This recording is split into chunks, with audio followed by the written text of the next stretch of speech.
During a snowstorm, my wife and relatives locked me out and taunted me from the window, "Die out there, you useless lowlife." I didn't say anything back. I just walked away. 3 days later, 26 desperate messages appeared on my phone. I should have known the night would go sideways when I couldn't feel my fingers after the second trip to the car. It was one of those storms that don't feel like nature anymore, more like punishment. The snow wasn't soft or quiet or pretty. It was angry, horizontal, needling into every exposed inch of skin like it was trying to prove a point. I had 3 layers on and still felt the wind through my bones. We'd been snowed in for almost 2 days already, but the forecast said the worst was still coming. Naturally, that was when Kayla's sister Melissa realized she forgot her essential non-dairy creamer and her brother Todd wanted a very specific brand of energy drink. Their dad, Dennis, just waved his hand from the couch like some kind of mafia don and said, "You're going out anyway, right?" I nodded. Not because I wanted to, because that's what I always did. It's weird how quickly you can lose yourself in a marriage, especially when your spouse has a family that steamrolls everyone in their path. When Kayla and I were dating, she was kind, thoughtful. She'd laugh at my dumb jokes and ask about my day. But somewhere along the way, maybe after we moved into her parents' old house, things shifted. I became background. I wasn't abused in the textbook way. No black eyes or broken ribs. Just slowly erased. Mocked in small, subtle ways that left no scars, only questions. "Why are you being so sensitive? You're overreacting. It's just a joke, lighten up." Every time I pushed back, even gently, Kayla would close off. "Go quiet. Sleep in the other room." I learned to stop pushing. So I bundled up, grabbed the grocery list, and headed out into the storm. The store was a nightmare. Half the shelves were empty, lines snaked down the aisles, and the parking lot looked like the set of a disaster movie. I waited 40 minutes for a cashier and nearly slipped twice walking back to the car with my arms full of overpriced survival snacks and dairy-free nonsense. On the way back, I stopped at a gas station to top off the tank. I didn't need to, I barely used a quarter, but I knew if the storm knocked out power and I had to sleep in the car somewhere, I'd need that full tank. Funny how part of me was already planning for that before I even knew how the night would go. By the time I got back to the house, the sun had disappeared behind thick clouds and the wind had picked up enough to rattle the stop signs. I parked the car, grabbed the bags, and trudged to the front steps where the snow was already piling up again even though I'd shoveled it clean that morning. I reached the porch and instinctively reached for the doorknob. Locked. No big deal. Probably just forgot. I rang the bell. No answer. I knocked. Once. Twice. Then banged. Still nothing. My fingers were starting to go numb inside my gloves. I shifted the bags in my arms and leaned in closer to knock again when I heard it, faint footsteps inside. Laughter. Finally. But instead of the door opening, I saw movement through the frosted window. A silhouette. Then another. Kayla. Her sister. Todd. Dennis. Someone yanked the curtain aside just enough for me to see all 4 of them standing there, watching me like I was a raccoon trying to get into their trash can. And then Dennis said it. "Die out there, you useless lowlife." The others laughed. I think Melissa said something too, but the wind drowned it out. I stood there, not quite believing what I just heard. They didn't open the door. Kayla didn't even look embarrassed. She just stood behind her father, watching me through the glass like I was a stranger. A pathetic, frozen stranger who didn't belong. I looked down at the grocery bags in my hands, items they asked for, things they didn't even need. Almond milk, energy drinks, gluten-free cookies, hand warmers. I had spent 2 hours navigating chaos to bring comfort to people who thought I was disposable. I slowly set the bags down on the porch, took a breath, and walked away. No yelling, no banging, no begging. I walked off the porch, down the icy steps, and into the blinding snow. I didn't have a plan. I didn't know where I was going, but I knew one thing for sure. I was never walking back through that door again. For the first half hour, I just walked, letting the wind scream in my ears and the snow sting my face. It felt cleansing in a weird way, like the storm understood exactly what I needed and was delivering it raw, unfiltered. There was no room to think about Kayla or Dennis or what they said. All I could do was keep moving.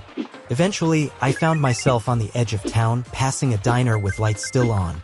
I went inside, shaking like a leaf, and sat down in a booth near the heater. The waitress brought me coffee before I even asked. I must have looked like hell. She asked if I was okay. I lied and said yes. Then I ordered a grilled cheese and a bowl of soup, the cheapest warm things I could find on the menu. As I sat there, thawing out, I kept checking the time, expecting someone to call. Kayla. Anyone. But my phone stayed silent.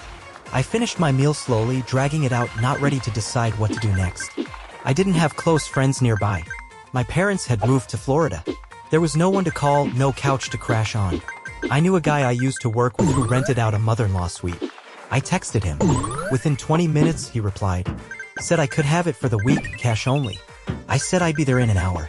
The room was tiny but warm. A bed, a chair, a microwave. I paid him in advance and locked the door behind me. Then I sat on the edge of the bed and just stared at the wall. Not crying, not raging, just breathing. For the first time in what felt like forever, I was somewhere that didn't expect anything from me. And that was enough. The first night, I didn't sleep much. The mattress was fine, the heater worked, but my mind wouldn't shut up. I lay there staring at the ceiling, the occasional gust of wind outside sounding like someone trying to get in. I kept imagining Kayla finally opening the door, finding the bags on the porch, realizing I was gone. Would she care? Would anyone? I checked my phone once around midnight. Nothing. No missed calls. No texts. Just silence. That should have hurt more than it did. But honestly, felt like confirmation. Like the world was finally saying out loud what I'd suspected for years. I didn't matter to them. Not really. The second day was quieter. Not in the world outside.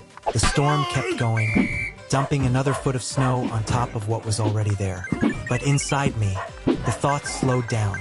I made coffee in the little microwave, ate some of the leftover soup I'd brought back from the diner, and just sat by the window. It was almost peaceful. A strange kind of peace, but real. I thought a lot about the little things. All the moments I'd let slide. The times Dennis had mocked my job in front of guests. When Todd borrowed my car without asking and returned it on empty. The time Kayla laughed when her sister called me a doormat. I remembered my birthday last year, how they forgot until after dinner, and then handed me a grocery store cake with the wrong name on it. They thought it was funny. I pretended it was too. But that night I sat on the back porch for 2 hours, in the cold, just so I wouldn't cry in front of them. I hadn't thought about that in months. I started journaling. Not anything poetic or grand, just notes, little reflections. Things I wanted to remember if I ever doubted myself again. It felt strange to be documenting my own life like that, but in a way it made me feel present, grounded. One of the things I wrote was, "People who laugh at your pain don't deserve your help." I kept reading that line again and again, because I needed to believe it. I needed to let go of the guilt that was already creeping in, whispering that maybe I overreacted, that maybe I should go back, fix it, smooth things over like I always did. But I hadn't overreacted. They had mocked me, shut the door in my face, laughed while I stood freezing, and not a single one of them opened the door. On the morning of the third day, I finally slept in. No one yelling, no one waking me up to shovel snow or run errands. Just a slow morning in a quiet room. I made eggs on the hot plate, drank coffee, and decided to turn my phone back on. It lit up like a Christmas tree. 26 messages. 11 missed calls. 4 voicemails. All from Kayla and her family. I didn't check them right away. I just stared at the numbers, the names. There it was. Panic. Suddenly, I wasn't invisible. I wasn't the background character. I was missing, and they didn't know what to do with that. The voicemails were all over the place. One from Kayla, around 2 a.m. "Where are you? Are you seriously not coming back? This is childish." Another one, a few hours later, "Okay, I'm sorry. Just, can you let us know you're alive? Please." Dennis left a message too. His tone was sharp. "You're making a scene. Grow up and come home." But then Todd called. He didn't leave a message, just rang 3 times in 1 hour. And Melissa, she actually texted, "Kayla's freaking out. Just say something. Anything." I didn't reply, not because I wanted to be cruel. I just didn't have anything to say. What could I say that I hadn't said 100 times before? That I felt used? Ignored? That every time I brought up how I felt, I was told I was overreacting? No, let them sit with it. Let the silence do the talking for once. I closed my phone, stood up, and made another cup of coffee. Then I opened the window. Snow had stopped falling. The world outside was still covered in white. It looked like a fresh start. And maybe, just maybe, that's exactly what it was. Later that afternoon, I bundled up and walked a few blocks to the little library I remembered from years ago. It was still open, surprisingly. I sat in a corner near the radiator and read old travel books. Not because I had plans to go anywhere, but because reading about places far from here helped me breathe easier. I pictured myself somewhere else.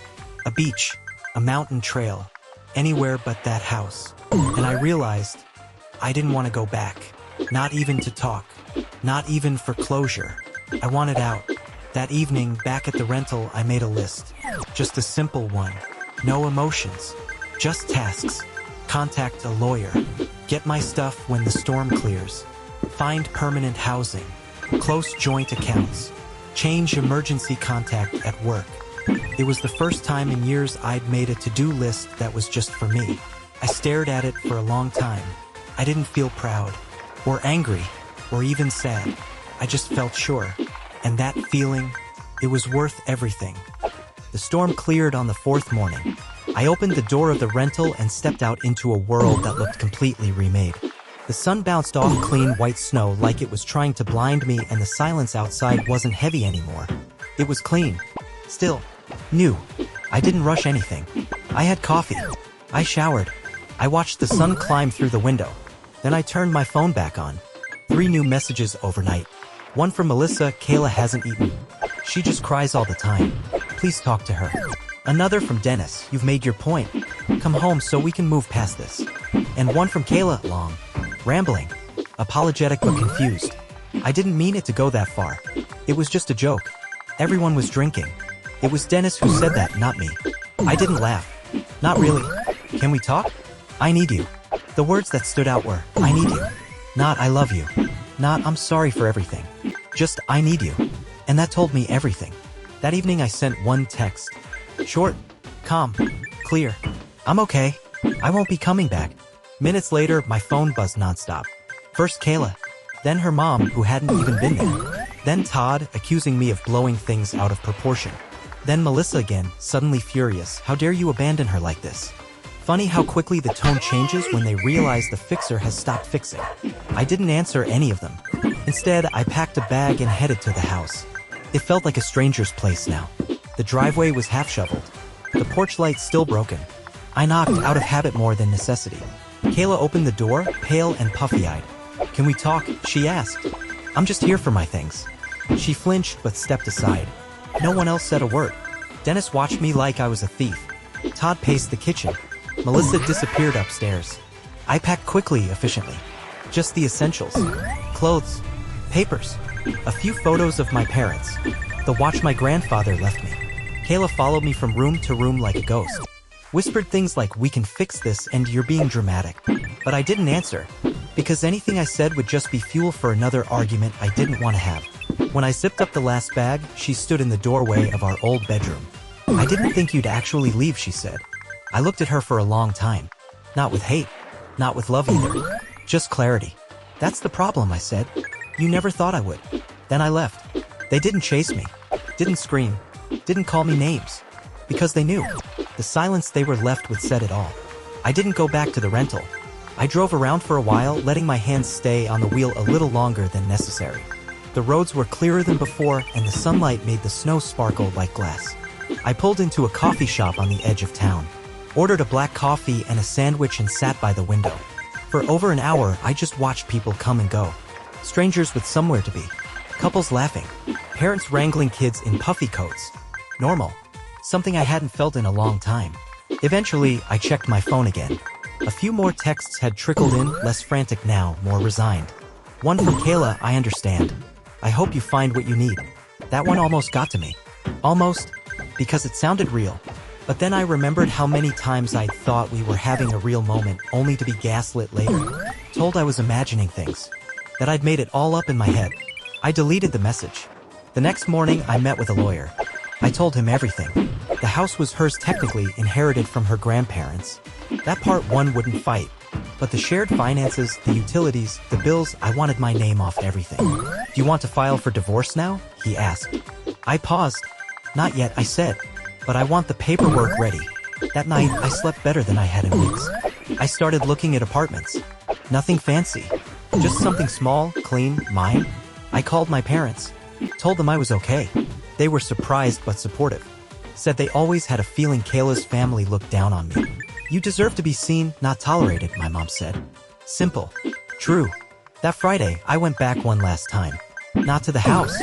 Just the neighborhood. Parked outside for a few minutes. Watched the lights flicker on as the sun went down.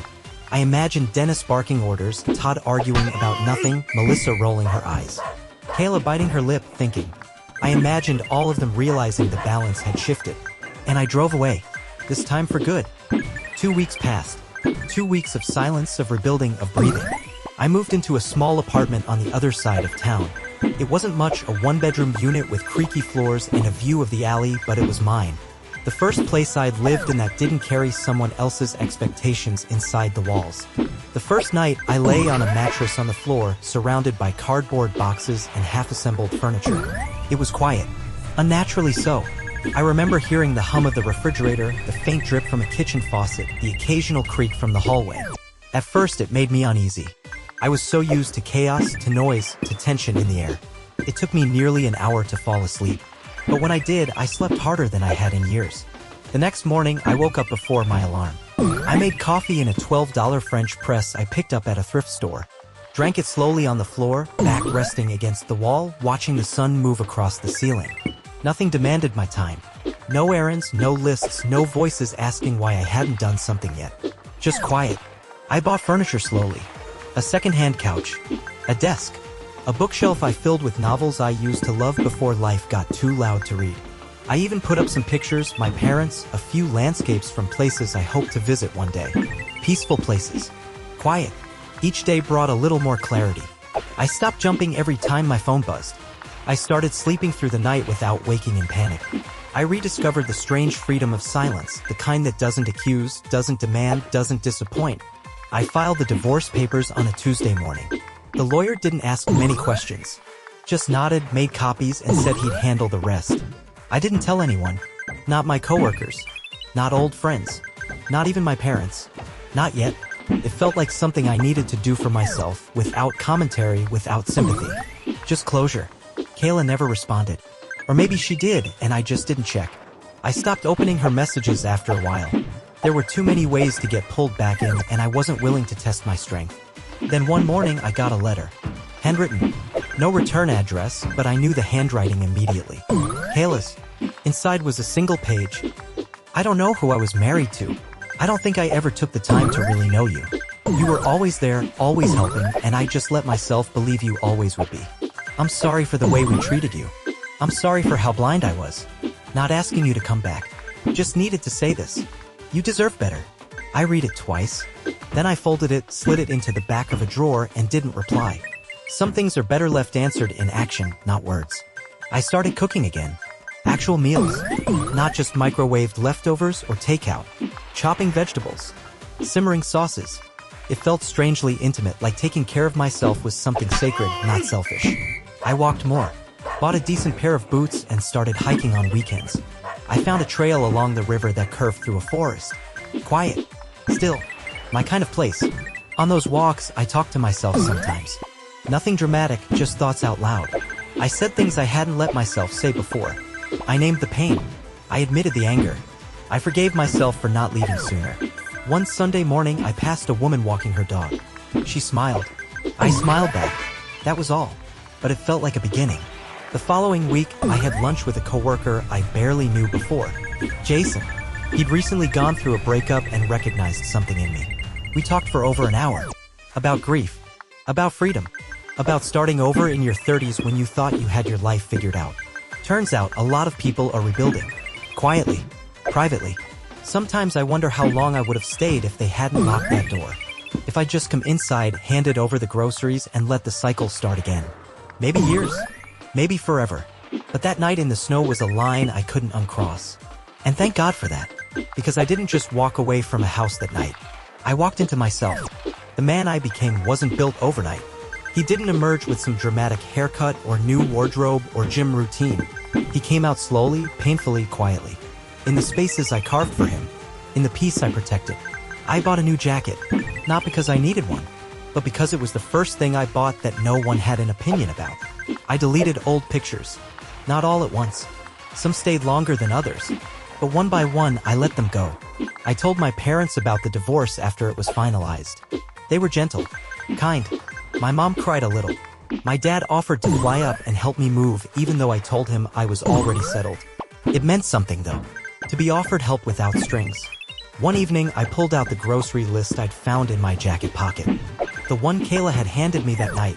Still folded. Still legible. I burned it. Not out of anger. Out of finality. That man is gone. And in his place is someone I'm learning to trust.